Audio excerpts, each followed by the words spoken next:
All right, let's get right into it. When you hear the name Samson, one thing probably comes to mind, right? Just this incredible raw power. He's this timeless symbol of strength. But what if I told you there are really two Samsons? One who's all about pure impulse, and another? Well, he's a philosophical ideal, something forged and refined. Today, we're going to track that exact transformation. And this really gets us to the heart of the whole thing. I mean, we all know Samson for his strength, but it begs the question, what's the actual point of all that power? Is it just for, smashing things, or can it be used to build something completely new? Hang on to that question, because it's going to be our guide through this whole thing. So the key that unlocks this whole evolution is a concept called sublimation. The best way to think about it is like an oil refinery. You take this raw, primal energy, all that instinct and passion, and instead of just letting it erupt, you channel it, you refine it, you focus it, and you turn it into something with a higher purpose. This is the very process that transforms one Samson into the other. Okay, so before we can appreciate the upgrade, we have to look at the original model. Let's start with the OG, the biblical Samson. Think of him as the foundation, the raw material for this whole philosophical exploration. You can really see how this guy operates here. The biblical Samson is an absolute force of nature, no doubt about it. But he's a reactive one. His strength doesn't come from some grand plan. It's usually triggered by his own impulses, personal vendettas. He's a lone wolf. And this part is absolutely crucial. His power isn't really his own. It's on loan from an external source. And it all depends on vows that, well, he ends up breaking. He's pure, untamed potential. So now, let's watch how that raw potential gets a major philosophical upgrade. Enter the modern Samson. Now, this isn't a historical person. He's a philosophical ideal drawing heavily from Nietzsche. This is where all that raw power gets sublimated, where it's refined and aimed at a totally new, profound goal. And what is that new goal?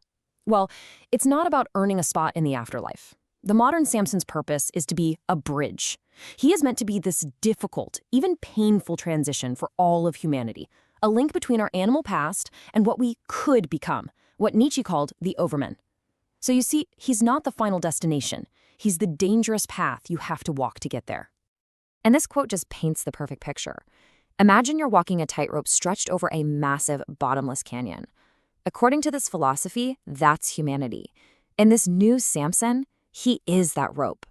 He embodies all the risk, all the tension, and all the struggle that comes with trying to overcome what you are to become something more. So if this Samson's power isn't coming from the heavens, where's it from? It's terrestrial. It's from right here. This Samson is faithful to the earth, which means he rejects all those supra-terrestrial hopes. His strength comes from within, forged through discipline and self-mastery, and from his connection to the physical world, not some distant deity. In a world where the old guideposts are gone, what Nietzsche famously called the death of God, a huge void opens up. But the modern Samson doesn't see a void. He sees a blank canvas. He becomes his own source of meaning. He metaphorically swallows the lightning of chaos and transforms it into his own creative energy. He doesn't go looking for values. He creates them. All right, so we've got our two figures on the board. One, a man of raw impulse. The other, a refined ideal. Let's put them head to head and really see just how deep this transformation goes. At the very highest level, this is the difference. It's a life of reactive passion versus a life of proactive will. Is your life defined by things that happen to you? Or is it defined by an internal drive to create and overcome? Let's break that down just a little bit more. This table really lays it all out. Just look at the shifts here. The source of strength, it goes from external to internal.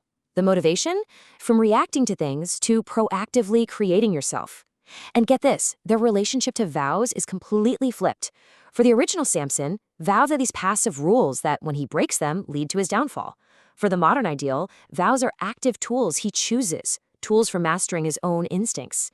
And the goal itself changes, from revenge to becoming a bridge for humanity's future, right here on Earth.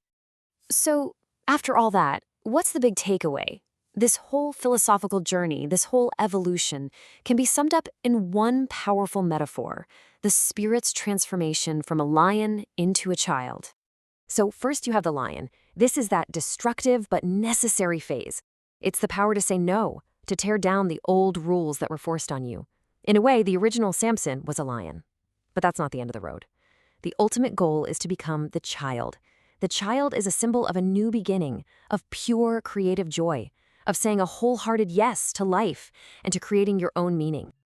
And this is where it all comes together in this one incredible image from the source text, the Roman Caesar with Christ's soul. Just think about that. It's the ultimate synthesis.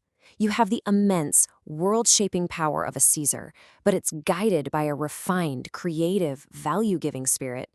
It's power perfectly married to purpose. And that, of course, brings it all right back to us. This whole journey from raw impulse to a refined ideal is really a kind of roadmap for our own lives. So we'll leave you with this to chew on. If you decided to stop just reacting to the world and start creating, to forge your own values from the raw material of your own life, where would you even begin?